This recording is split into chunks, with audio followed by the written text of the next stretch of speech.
신앙 고백하심으로 새벽 예배 드립니다. 전능하사 천지를 만드신 하나님 아버지를 내가 믿사오며 그 외아들 우리 주 예수 그리스도를 믿사오니 이는 성령으로 잉태하사 동정녀 마리아에게 나시고 본디오 빌라도에게 고난을 받으사 십자가에 못 박혀 죽으시고 장사한 지 사흘 만에 죽은 자 가운데서 다시 살아나시며 하늘에 오르사 전능하신 하나님 우편에 앉아 계시다가 저리로서 산 자와 죽은 자를 심판하러 오시리라. 성령을 믿사오며 거룩한 공회와 성도가 서로 교통하는 것과 죄를 사하여 주시는 것과 몸이 다히 사는 것과 영원히 사는 것을 믿사옵나이다. 아멘. 487장 찬양합니다.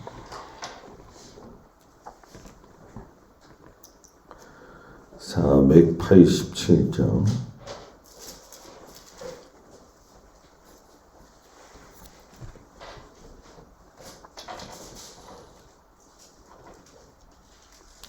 어두에 빛이 오며 아람분흥에 잔잔하고 소나기 후에 햇빛 나며 수고한 후에 쉼이 있네. 연약한 후에 강건하며 애통한 후에 위로받고 숨을 난 후에 웃음 있고 시분인 후에 추수하네. 괴로움 후에 평안 있고 슬퍼한 후에 기쁨 있고 멀어진 후에 가까우며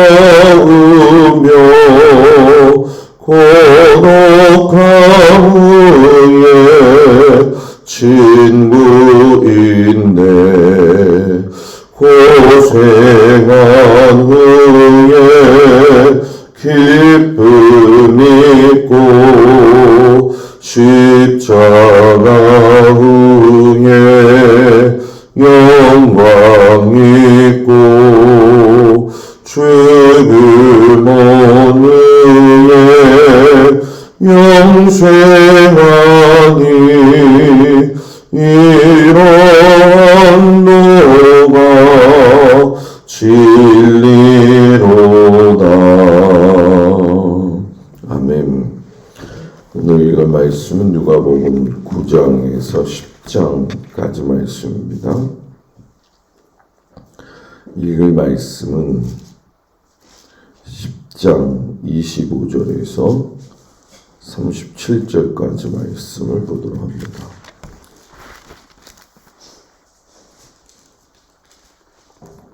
누가복음 10장 25절에서 37절까지 말씀을 다같이 봉독합니다. 어떤 율법 교사가 일어나 예수를 시험하여 이르되 선생님 내가 무엇을 하여야 영생을 얻으리이까? 예수께서 이르시되 율법에 무엇이라 기록되었으며 내가 어떻게 읽느냐? 대답하여 이르되 내 마음을 다하며 목숨을 다하며 힘을 다하며 뜻을 다하여 주 너의 하나님을 사랑하고 또한 내 이웃을 내 자신같이 사랑하라 하였나이다. 예수께서 이르시되 내 대답이 옳도다. 이를 행하라. 그러면 살리라 하시니 그 사람이 자기를 옳게 보이려고 예수께 여짜오되 그러면 내 이웃이 누구니까? 예수께서 대답하여 이르시되 어떤 사람이 예루살렘에서 여리고로 내려가다가 강도를 만남에 강도들이 그 옷을 벗기고 때려 거의 죽은 것을 버리고 갔더라. 마침 한 제사장이 그 길로 내려가다가 그를 보고 피하여 지나가고 또 이와 같이 한 레인도 그곳에 이르러 그를 보고 피하여 지나가되 어떤 사마리아 사람은 여행하는 중 거기 이르러 그를 보고 불쌍히 여겨 가까이 가서 기름과 포도주를 그 상처에 붓고 싸매고 자기 짐승에 태워 주막으로 데리고 가서 돌보아 주니라.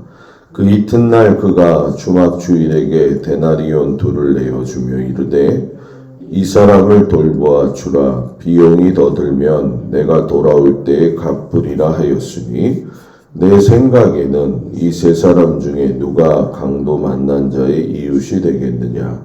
이르되 자비를 베푼 자니이다. 예수께서 이르시되 가서 너도 이와 같이 하라 하시니라. 아멘.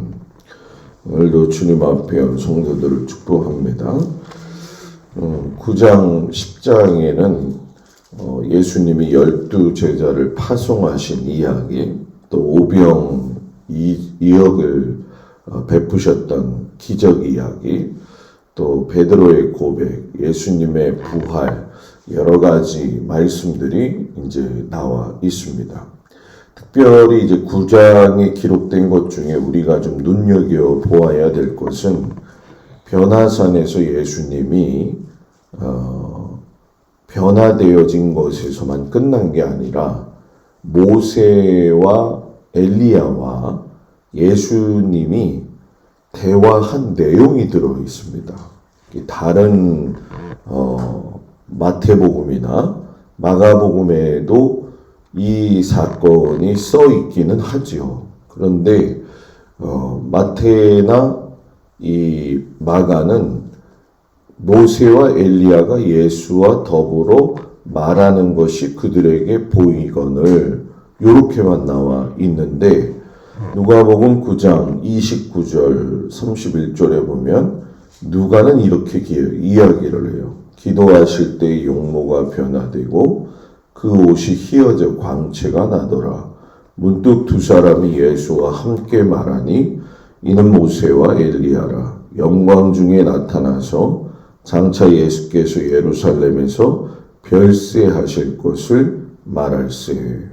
그러니까 다른 곳에서 볼 수는 없는 누가가 아주 예수님이 모세와 엘리야 얘기의 초점을 직접 들은 걸로 고백을 하는데 예수님이 예루살렘에 가서 죽으실 것이다 라고 하는 것을 이야기하시죠. 그리고 그 뒤에 말씀을 보게 되면은 예수님의 모습이 너무 환하게 변하니까 무서웠는데 35절에서 보면은 구름 속에서 소리가 나서 이르되 이는 나의 아들 곧 택함을 받은 자니 너희는 그의 말을 들으라. 이 시편과 이사야에서 하셨던 말씀, 하나님의 아들이시고 메시아이신 것을 밝히는 내용이죠.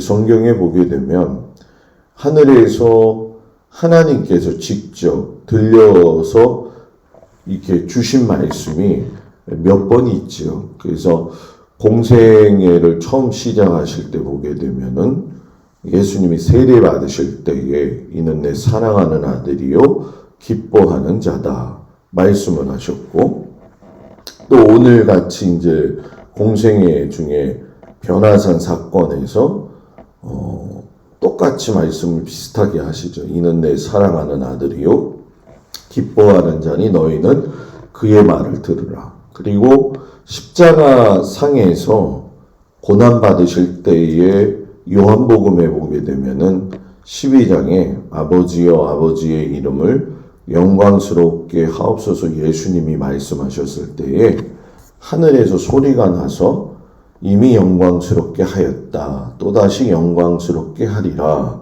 하고 하나님이 직접 말씀하신 내용들이 몇 군데가 나오게 되어져 있어요.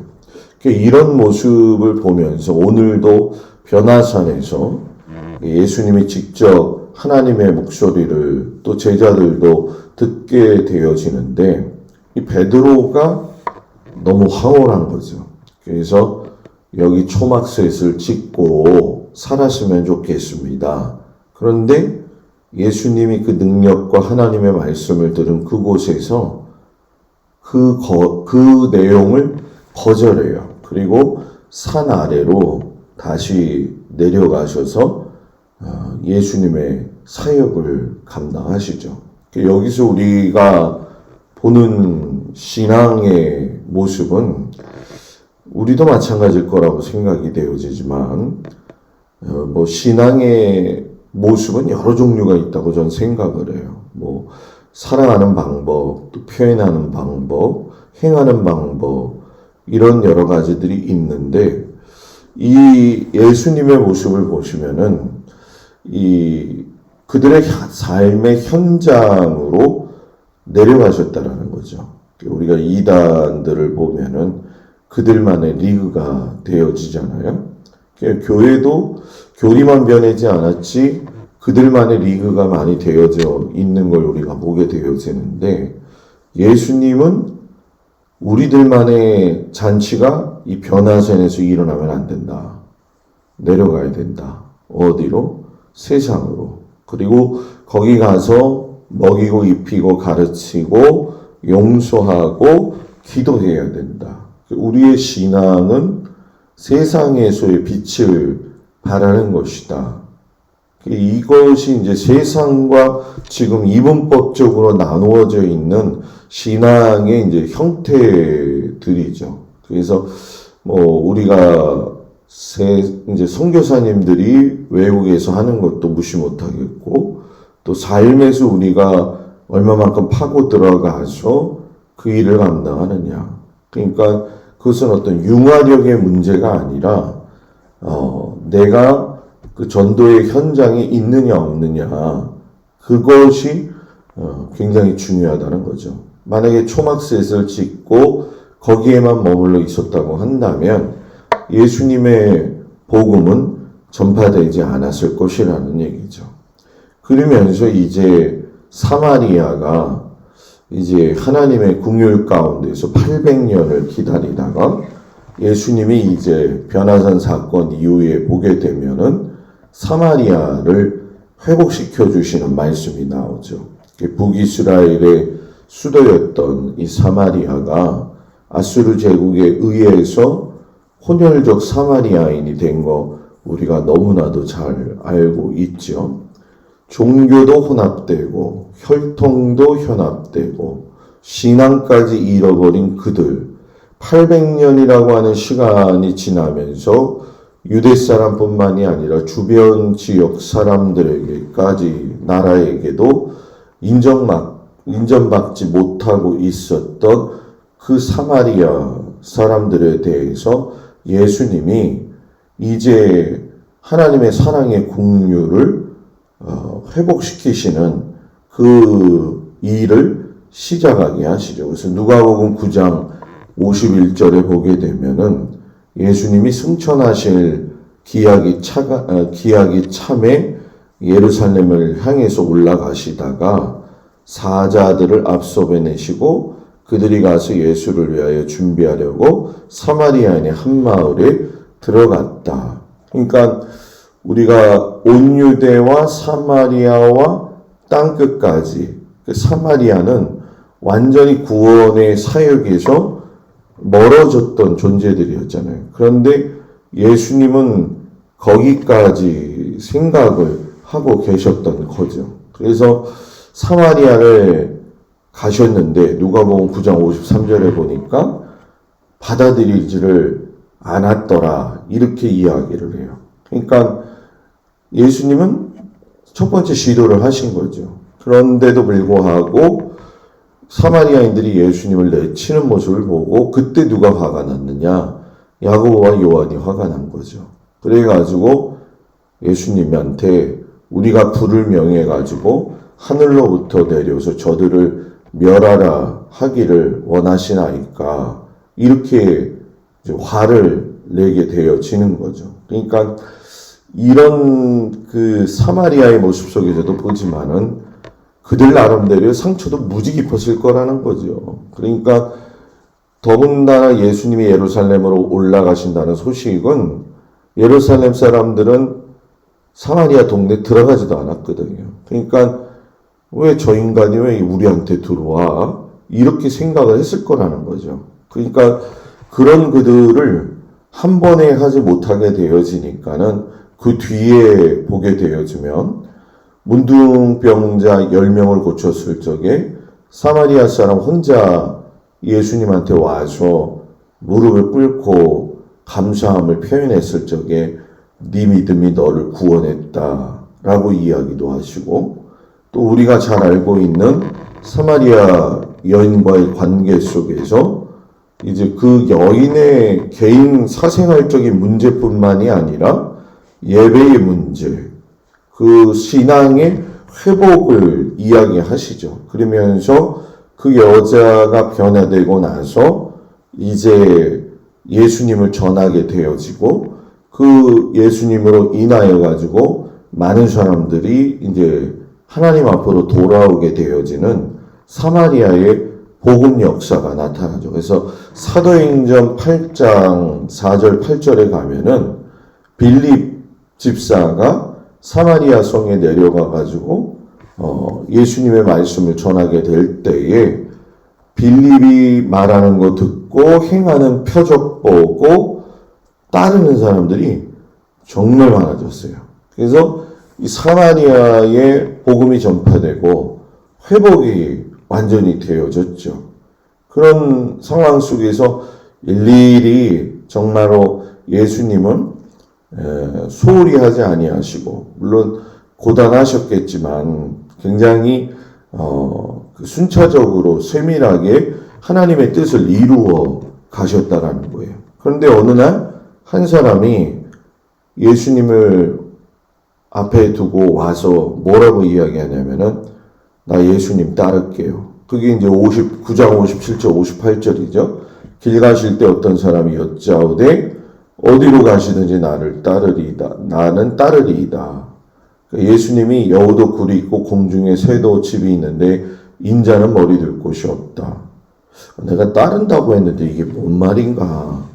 이것이 예수님이 그 사람의 뭐 믿음이 어땠다 이런 얘기는 나와 있지 않아요. 그러나 다만 상황상 정황상 살펴보았을 적에 예수님이 여우도 굴이 있고 공중에 쇠도 집이 있다라고 이야기한 걸 보면 예수님을 따르는 것이 얼마나 어려운지를 이야기하신 거죠. 왜냐하면 실상 그 당시에 제자들도 예수님을 따름에 있어서 권했을 거예요. 그런데 예수님이 가는 곳에는 늘 기적이 있고 자기들이 그냥 가만히 있어도 뭔가 우쭐해지는 그런 기분들이 있었을 거라는 거죠. 근데 피곤하긴 피곤했던 거죠. 그런데 의미가 다른 거죠. 제자들은 서열적으로 받고 예수님은 사명으로 받고, 이걸 보고 있던 어떤 사람도 나도 저렇게 끼면 얼마나 좋을까. 누구나 다 그런 마음을 갖는 게 사람이잖아요. 그러니까 그 일을 로마서 8장 17절에서 이제 바울도 이야기를 하지만은 자녀이고 상속자이면 그리스도와 함께 한 상속자니까 그가 영광을 받으면 우리가 고난도 함께 받아야 된다. 주에 따르는 그 길이 얼마나 어려운가를 이야기하죠. 근데 이제 조금 있으니까 또 어떤 사람이 아버지 장례 치르고 내가 따라가겠습니다. 그래서 이야기를 하죠. 59절 60절에서. 그런데 부모의 장례를 치르러 가는 사람에게도 죽은 자들로 죽은 자를 장사하게 해라. 그러니까 너희가 제자로서의 길을 걸어갈 때는 하나님의 나라에 강조점을 두고 거기다가 초점을 맞춰야 된다. 그러면 내가 가져가고 작별하고 오겠습니다. 그랬더니 예수님이 손에 쟁기를 잡고 뒤를 돌아보는 자는 하나님 나라에 합당하지 않다 하면서 아직도 세상 일에 분주하고 집착하는 그에게는 하나님을 생각할 수 있는 여지가 없다는 거예요. 성격에 보면은 그래서 롯의 아내도 결국은 그 소돔과 고모라 성에서 빠져나올 때 살 수 있었어요. 그죠? 그런데 그가 뒤를 돌아봤다라는 거는 손에 쟁기 잡고 또 한편으로는 하나님 나라를 보려고 소유하려고 했기 때문에 그런 결과가 왔다라는 거죠. 우리도 마찬가지인 것 같아요. 내가 세상에 살고 있지만 세상의 일은 분명히 감당해야 돼요. 그러나 우리의 마음과 신앙은 그 태도가 하나님의 나라를 생각하고 있느냐, 이걸 우리가 눈여겨 좀 보아야 될 필요가 있죠. 나는 한 손에는 성경을, 한 손에는 쟁기를 가지고 가면서 우리의 모습은 느헤미야의 모습처럼 돼야 되죠. 성벽을 지키기 위해서 하나님의 영적인 싸움을 하기 위해서 창을 들고 있고 한 손으론 성벽을 지어가는 그 모습이 우리에게 아름다운 모습이 되어진다라는 거죠. 그러니까 주를 위해서 주어진 그 삶 속에서 최선을 다하고 일터에서 최선을 다하는 거 정말 중요한 거죠. 그리고 나서 예수님이 12제자 이후에 70명을 따로 세워서 둘씩 파송을 하셔요. 그래서 10장 1절에 보게 되면 70인을 세우사 그리고서는 추수할 것이 많되 일꾼이 적다. 70명을 따로 세우셨다는 건 구약시대에 성막을 세우고 나서 하나님께서 모세를 통해 가지고 이스라엘에 70명 장로를 세워 가지고 백성들과의 그 짐을 담당하게 하셨던 거를 그대로 이행을 하신 거죠. 그래서 예수님을 따르는 무리는 수많은 무리들이 있었고 또 70인의 제자가 있었고 12명의 제자가 있었고 그리고 베드로와 야고보와 요한이라고 하는 세 사람을 이렇게 구분지어 놓으셨죠. 이게 차별이 아닌가, 편애가 아닌가, 그렇게 볼 수 있지만은 그건 아니라는 거죠. 왜? 그들은 맡겨진 사명에 따라서 그 소명감에 맞는 하나님께서 교육을 예수님을 통해서 감당하게 하셨다라는 거예요. 그래서 예수님이 70명의 제자들도 사랑하신 것을 우리가 어떻게 볼 수 있냐면 누가복음 10장 3절에 이 70명을 보내시면서 너희를 보냄이 어린 양을 이리 가운데 보내는 것 같다. 이렇게 고백을 하시죠. 그러면서 너희는 뱀같이 지혜롭고 비둘기같이 순결하라 하시면서 이 전도자의 자세에 대해서 말씀하시죠. 그래서 전도자는 전대나 배낭을 가지고 다니지 말고 아무 행태나 무난하지 말고 먼저 평안을 빌고 복음을 전하고 그리고 너희가 전도 중에 받는 삭과 선한 대접을 받는 건 마땅하다. 그리고 머문 집을 축복하고 머물라. 그리고 병자를 고치고 하나님의 나라가 가까이 왔음을 이야기하고 영접하지 않는 자는 뒤돌아보지도 않고 관계를 끊어라 라고 이야기를 하셨어요. 그래서 이 70명의 제자들을 보면서 느낄 수 있는 것은 그들이 예수님이 하신 말씀 중에 70인이 전도하고 돌아왔는데 막 그러잖아요. 17절에서 누가 보고 주의 이름을 이야기하니까 귀신들도 우리에게 항복하더이다 막 이야기를 하는 거예요. 그런데 예수님이 20절에 가서 귀신들이 너희에게 항복하는 것으로 기뻐하지 말고 너희 이름이 하늘에 기록된 것으로 기뻐하라. 그러니까 우리가 막 이적을 행하고 은사 체험하고 하면은 신앙의 여러 가지 모습들을 가진 사람들이 나오잖아요. 그죠? 뭐 신앙생활을 해도 여러 유형의 사람들이 있고 이것이 옳다 저것이 옳다. 그런데 지금 예수님은 그 기준이 뭐라고 이야기하시느냐. 아무리 그런 삶을 살고 그런 은혜를 받았다고 할지라도 너의 이름이 생명책에 있느냐. 이게 중요하다는 거죠. 그러니까 나의 이름이 생명책에 기록되어져 있느냐, 기록되어질 만하게 살아가고 있느냐, 이건 오늘 예수님이 우리에게 던져주시는 큰 질문이죠. 나도 나름대로 신앙생활 하면서 왔는데 왜 이런 말씀을 하시지? 정말 주님을 따라감에 있어서 정말 중요한 건 생명책에 내 이름이 기록되어져야 된다는 거예요. 그래서 신앙은 마지막까지 가서 보면은 여러분 뭐예요? 알 수 있다라는 거죠. 70명의 제자를 보면서 그 예수님은 하나님께 감사를 드려요. 그리고 그 특권이 너희들한테 그냥 주어진 것이 아니라 너희들 참 감사해야 될 게 있다라는 거죠. 그게 뭐냐 하면은 23절, 24절 너희들이 지금 눈으로 보고 있는 거, 복이 있다. 그 눈으로 보고 있는 게 누구냐? 자기시라는 거예요. 나는 메시아인데 많은 선지자와 임금은 너희가 지금 보고 있는 나를 보지 못하였다. 너희가 듣는 나의 말씀을 듣고자 하였어도 듣지 못했다. 그런데 너희는 보고 있지 않느냐. 이게 특권이라는 얘기죠.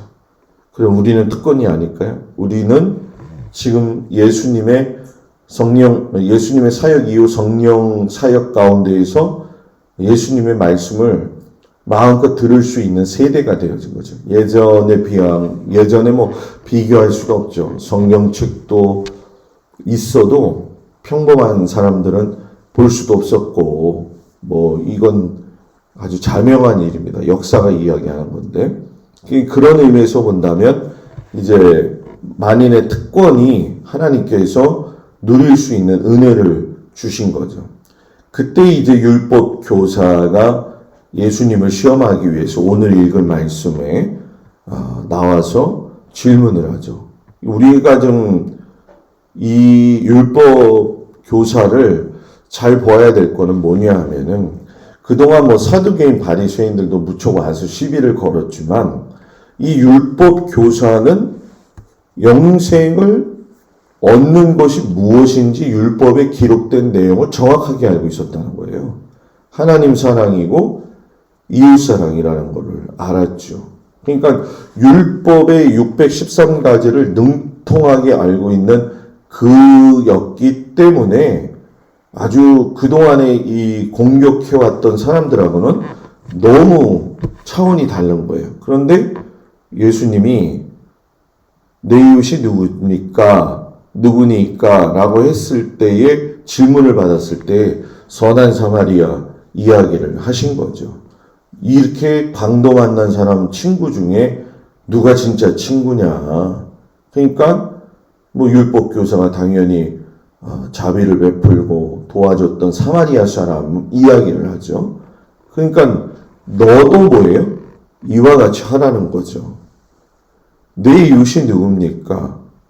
너는 너 이웃이라고 이야기하지만 그건 자기중심적 이웃이라는 거예요. 쉽게 얘기하면 너가 좋아하는 사람만이 너의 이웃이라고 생각하고 있지 강도 만난 자의 이웃이 되어주지는 않았다라고 하는 것을 말씀하신 거죠. 우리도 마찬가지 아니겠어요? 뭐 신앙의 친구가 되어지던 어떤 상황이 되어지던 내 입장에서의 내 이웃, 내 친구만을 이야기하시는 건 아니라는 거예요.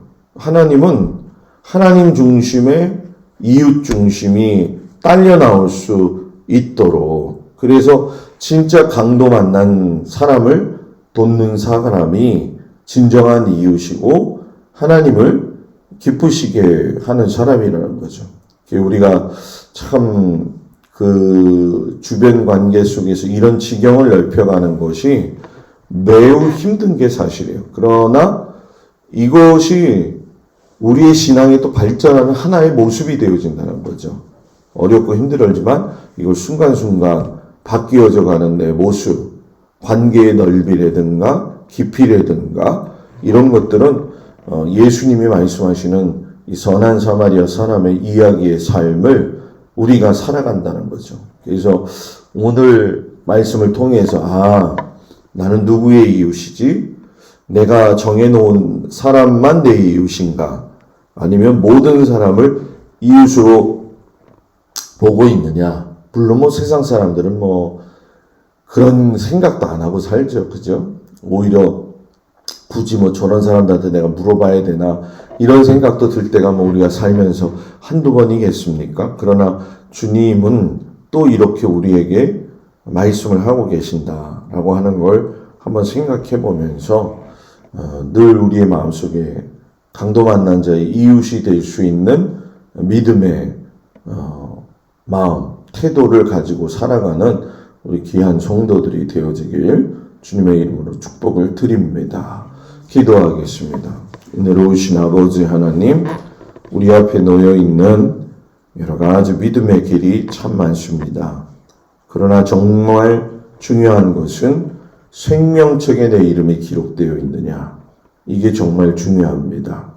내 이름이 생명책에 기록되어질 수 있도록 내 이웃의, 내 중심의 삶을 사는 게 아니라 아버지 하나님이 말씀하신 그 삶을 따라가면서 의지적으로 주님께 그 말씀에 순종할 수 있도록 하나님 은혜를 부어 주옵소서.